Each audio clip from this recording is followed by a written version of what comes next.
So we've been talking about what it means to be seen, known, and valued by your manager.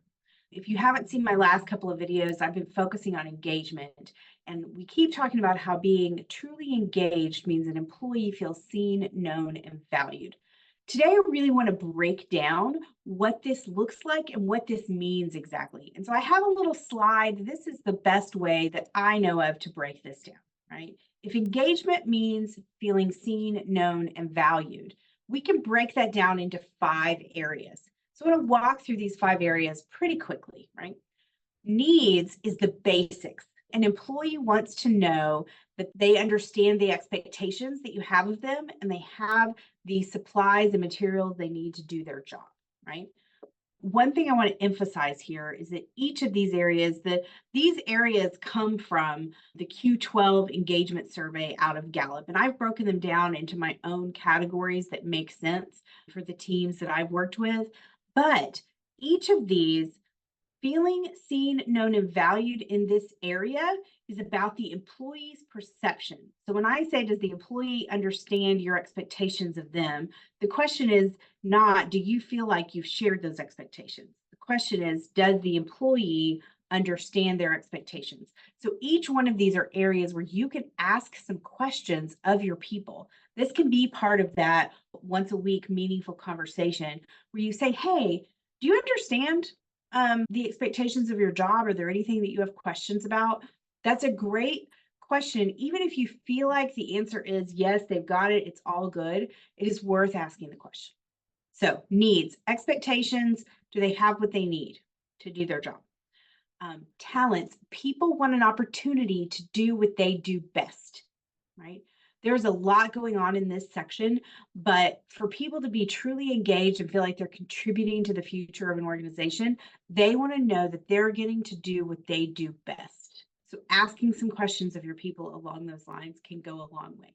Under contributions, this is really about recognition and people being able to see how what they're doing contributes to the overall purpose and vision of the organization. So they want to be recognized, just being told or awarded or sent a thank you note, all those different ways that we have of recognizing people.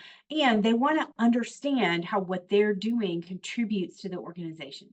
In some roles, that seems really obvious, but a lot of times the larger an organization gets, the harder it is for employees to really understand how what they're doing makes a difference in the big picture. Okay. Fourth one is often one of the hardest ones because people want to feel seen, known, and valued for the fact that they have a life outside of work, that this job is not their whole life, right? This means asking questions. For most supervisors and managers, the best way to get into this section of it is really to role model by sharing a little bit of your own life and then asking questions along those same lines. It does not mean knowing every single thing about a person's life, but it does mean asking some questions and giving them an opportunity to share what they want to share.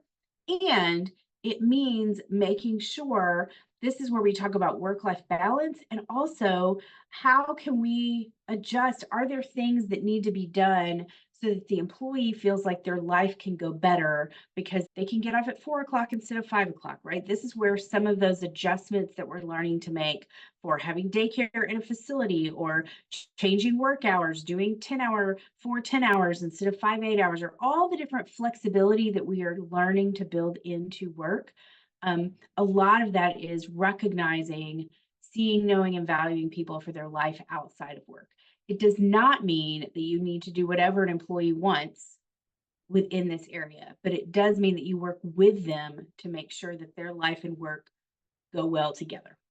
Last but not least, people want to be recognized for the fact that they have a future, and this isn't the end of everything.